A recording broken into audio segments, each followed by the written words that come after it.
Pemirsa, begitu bom bunuh diri meledak di Mapolrestabes Medan, wacana penanggulangan terorisme kembali ramai disuarakan. Apakah kita tidak punya roadmap penanggulangan terorisme atau hanya sporadis saja? Untuk membahasnya telah hadir bersama saya di sini adalah Direktur Deradikalisasi BNPT Irfan Idris, dan nanti akan bergabung dari luar studio Kepala Pusat Studi Politik dan Keamanan Universitas Padjadjaran Muradi. Selamat malam Pak Irfan. Selamat malam. Baik, Pak Muradi, apakah sudah tersambung juga dari luar studio? Baik, Ya, Pak Muradi, malam, selamat malam. Malam. Baik, saya akan terlebih dahulu ke Pak Irfan terlebih dahulu yang ada di studio. Pak Irfan, pasca bom bunuh diri yang terjadi di Mapolrestabes Medan, muncul kembali pertanyaan mengenai bagaimana sebetulnya upaya pencegahan dan penanganan kita terhadap radikalisme dan terorisme. Mengapa ini terus muncul kembali? Pasca revisi Undang-Undang Nomor 15 2003 tentang penanggulangan terorisme, pemberantasan tindak pidana penanggulangan terorisme, itu undang-undang sebelumnya tidak ada upaya cegah. Di undang-undang yang baru Nomor 5 2018 itu ada pasal pencegahan, yaitu 43 yang terdiri dari 3 bagian, yaitu kesiapsiagaan, kontraradikalisasi, dan deradikalisasi. Deradikalisasi sendiri adalah sebuah rangkaian program yang ditujukan kepada mereka yang tersangka, terdakwa, terpidana, narapidana, dan mantan narapidana, keluarga, dan kelompok orang yang terpapar program paham radikal. Nah, di sini perlu kita pisahkan antara kontraradikalisasi dan deradikalisasi. Kita apresiasi dukungan masyarakat terhadap apresiasi yang ditujukan kepada pihak kepolisian di Sumatera Utara. Namun demikian, secara kultur masyarakat sebagian masih meyakini bahwasanya yang memiliki tanggung jawab menghadapi kelompok-kelompok teroris itu hanya TNI Polri. Di sini perlu kita ada kewaspadaan, kontraradikalisasi bagi mereka yang belum terpapar, yang kita tidak ketahui, kelompok masyarakat yang datang di sebuah lingkungan tetapi tidak tahu apa pekerjaannya, dengan siapa dia berkomunikasi. Disinilah peran masyarakat, RT RW untuk mengkomunikasikan dengan aparat keamanan setempat, bukan mencurigai dan bukan melaporkan, karena memang aparat kepolisian tugasnya menindak. Nah, kalau belum melakukan upaya teror, kan tidak ada alasan untuk menindak. Akan tetapi gejala-gejala yang diperlihatkan bahwasanya orang ini sangat radikal, sangat intoleran, hanya kelompoknya yang diajak bergaul, dia kontrak pindah ke sana ke sini, itulah masyarakat harus identifikasi. Apa yang bisa dilakukan masyarakat kalau masyarakat mengajak, merangkul mereka. Mereka kan tetangga, mereka kan saudara kita, mereka orang Indonesia, bahkan mereka beragama, bahkan Islam. Nah, kalau diasingkan, tidak diajak berdiskusi, di situ dia bisa mendapat angin segar untuk mencari momen. Mungkin bukan di wilayah itu dia beraksi, mungkin bukan orang itu.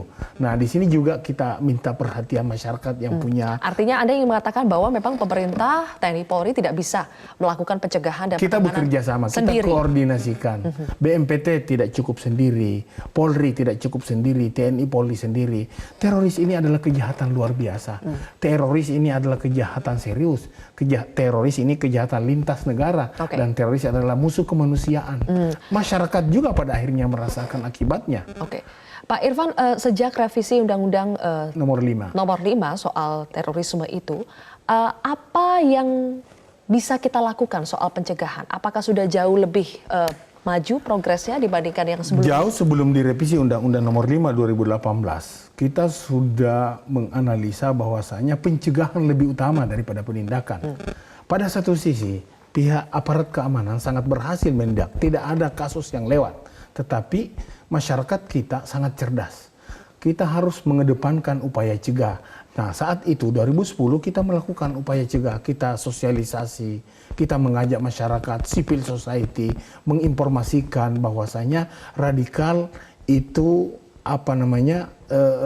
selalu beraksi mengatasnamakan agama. Tetapi jangan dijustifikasi bahwasanya kalau ada orang rajin beragama lantas jadi radikal dan teroris. Di sini benang merahnya. Masyarakat harus mengetahui, memahami indikasi-indikasi seperti itu agar dia bisa ikut mengambil bagian dalam mencegah. Kalau begitu Pak Irfan, upaya apa yang sudah dilakukan oleh pemerintah selama ini untuk merangkul masyarakat menjadi bagian dari pencegahan Seperti apa upaya yang Pasal dilakukan? Undang-Undang Pasal 43 Undang-Undang Nomor 5 itu bagian kedua kontraradikalisasi itu mengajak masyarakat, seluruh lapisan masyarakat, semua komponen bangsa, bahkan Bapak Kepala BNPT, Bapak Komjen Polisi Soehardi Alius membentuk program sinergitas. Ada 38 kementerian dan lembaga yang kita ajak untuk duduk bersama bagaimana kita mencerahkan masyarakat, bagaimana kita memfasilitasi kebutuhan, kekurangan-kekurangan yang ada di wilayah-wilayah yang rentan ditempati oleh kelompok radikal untuk menyebarkan paham-paham seperti itu. Kemudian secara internal di BNPT kita memiliki forum koordinasi pencegahan terorisme. Tidak cukup BNPT saja. Kita membentuk kelompok duta damai. Kita berlomba kepada anak-anak siswa membentuk video-video pendek dan mengajak seluruh komponen bangsa untuk ikut mencerahkan dan mensosialisasikan bahaya dari paham radikal. Saya ingin Pak Muradi mengomentari selama ini sudah berbagai upaya dilakukan oleh pemerintah, oleh BNPT untuk mencegah dan juga menanggulangi terorisme. Tetapi toh ternyata kita melihat bahwa sampai hari ini aksi terorisme masih saja terjadi. Menurut Pak Muradi, apa yang kurang?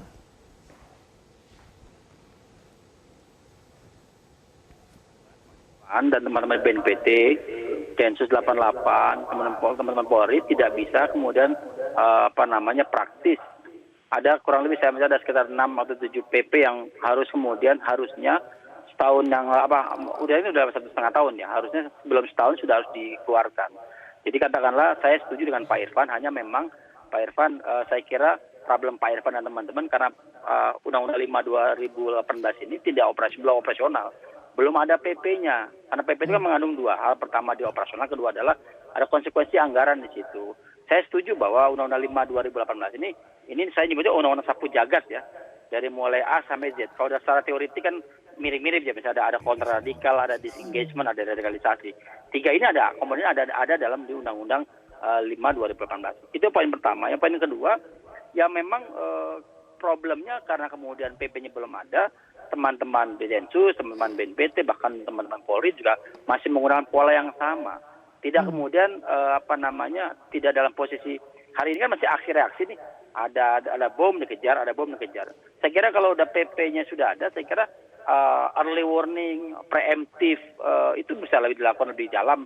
Dan tadi Pak Irfan juga menyatakan soal ada kontraradikalisasi yang kemudian mau tidak mau bisa kemudian optimalkan. Itu yang kedua. Yang ketiga, saya kira ini menyangkut soal political will ya. Bagaimana kemudian ini bisa segera dioperasionalisasikan Undang-Undang 5 2018 supaya teman-teman yang terkait dengan pencegahan, pemberantasan, penindakan dan sebagainya itu bisa kemudian operasional. Apapun kemudian itu dimiliki oleh kewenangan dimiliki oleh BNPT, Densus maupun teman-teman Polri dan TNI, itu tidak ada artinya kalau kemudian dia tidak operasional. Katakanlah misalnya saya masih menunggu nih, ada 6-7 PP yang kemudian bisa mengoperasionalkan Undang-Undang 5 2018.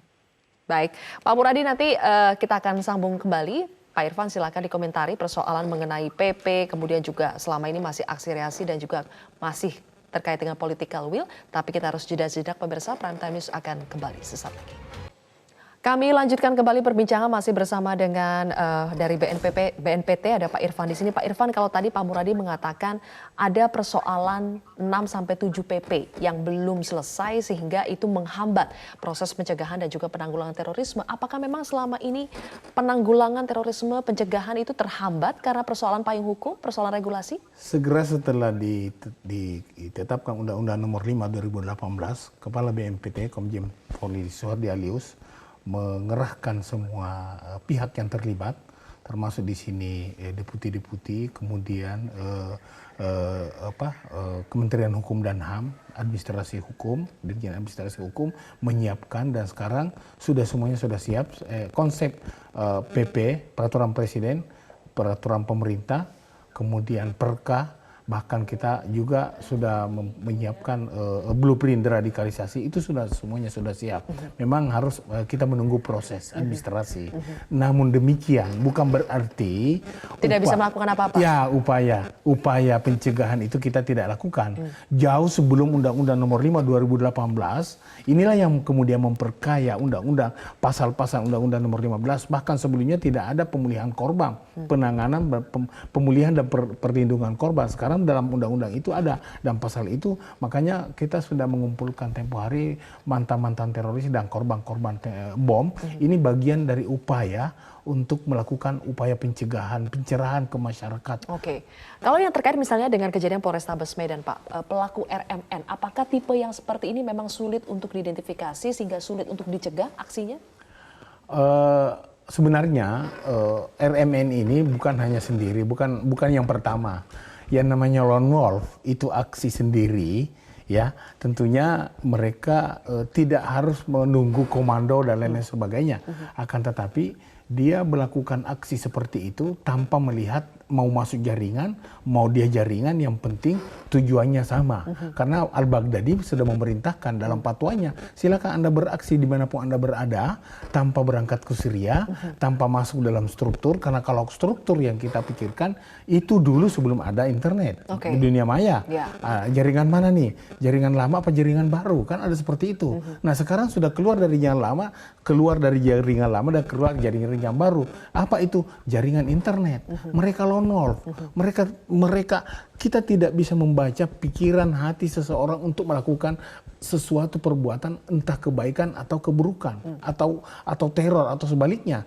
Tetapi indikasi kuat yang bisa dilihat masyarakat, bagaimana jika ada masyarakat atau ada penduduk yang tinggal, ada pendatang, itu yang perlu kita deteksi bersama. Sekali lagi keterlibatan masyarakat menjadi penting di sini. Sangat kuat. Pak, kalau begitu karena jaringannya adalah jaringan internet, apakah memang ketika misalnya satu sudah terjadi baru bisa melakukan reaksi, baru penangkapan-penangkapan yang lain baru bisa dilakukan? Tidak bisa sebelumnya dideteksi? Ini kita harus hati-hati karena kita negara hukum. Jangan sampai kita berbuat, kan terkadang ada yang menyatakan berbuat itu melanggar hukum, melanggar HAM. Tidak berbuat katanya kecolongan, melanggar hukum. Jadi kita kerahkan semua komponen bangsa, kita sosialisasikan masyarakat, sampaikan ke masyarakat, tingkatkan kewaspadaan, dan karena ya sekarang ini agak mending. Dulu malah lebih lembek lagi Undang-Undang nomor 15 2003. Sekarang sudah agak. Dan PPPP itu kapan akan rilisnya, Pak? PP ini sesangat segera mungkin. Bapak Kepala BNPT meminta kita untuk bekerja keras mengkomunikasikan dengan pihak Sekretariat Negara agar supaya PP ini segera direalisasikan. Baik, Pak Muradi, selain soal payung hukum yang harus dikejar, bagaimana Anda melihat soal keterlibatan masyarakat juga menjadi bagian dari pemerintah untuk bersama-sama mencegah dan juga menanggulangi terorisme? Apakah selama ini masyarakat sudah cukup diberikan sosialisasi, sudah cukup memahami bahwa mereka sebetulnya juga menjadi bagian dari proses kontra radikalisasi? Ini harusnya ditanyakan ke beliau, dari teman-teman BNPT tadi, karena memang itu menjadi kewenangan BNPT sejak 2010 kan. Saya kira ada 3 tugas yang kemudian mungkin Pak Irfan bisa lebih jelaskan itu. Katakanlah salah satunya adalah misal soal koordinasi antar lembaga, kemudian juga soal perencanaan dan sebagainya. Tapi begini Mbak Silvi, saya kira Pak Irfan juga nggak bisa juga menyatakan bahwa seolah-olah baik-baik saja proses pemberantasan ini. Tidak, saya kira problem kita di lapangan, saya kira bukan problem soal soal semata-mata karena ada inisiatif dan sebagainya. Tapi problem kita karena memang dia harus ada legal formalnya. Itu yang saya kira perlu digarisbawahi. Jadi misalnya begini saja, katakanlah ada satu misalnya kewenangan dari BNPT misalnya sebagai upaya untuk mengajak teman-teman ormas misalnya. Itu kan kita bisa evaluasi sejak 2010 sampai hari ini kan juga bisa dikatakan tidak terlalu cukup baik ya, kalau saya bisa menyebutkan. Jadi memang kita harus jujur juga ke publik bahwa memang ini harus dievaluasi dan hari ini faktanya aksi reaksi kok, bukan kemudian early warning kok, bukan preemptif kok. Nah, artinya kalau dalam bahasa orang formal, orang normatif, ini digunakan pasal Undang-Undang 15 2003. Makanya saya bilang, yuk segera PP keluar, yuk segera Perpres keluar supaya kemudian ini operasional. Jadi saya bilang udah tidak ada lagi urusan soal HAM kalau kemudian ada proses early warning tadi, udah ada proses preemptif. Kalau hari ini Mbak Silvi, kalau Anda bawa bendera misalnya pro ISIS gitu, nggak akan ditangkap karena Undang-Undang 5 2018 belum aktif, belum bisa operasional. Tapi kalau sudah ada PP, orang bawa bendera di jalan itu bisa ditangkap. Kenapa? Baik. Kenapa polisi belum berani? Karena legalnya belum ada. Saya kira Pak Irfan lebih paham soal itu gitu loh. Oke, jadi harus dari legalitasnya terlebih dahulu ya. Terima kasih Pak Muradi telah berbagi bersama kami dan juga Pak Irfan telah berbagi bersama kami. Kita dukung bersama-sama upaya untuk selalu mencegah dan juga menanggulangi terorisme.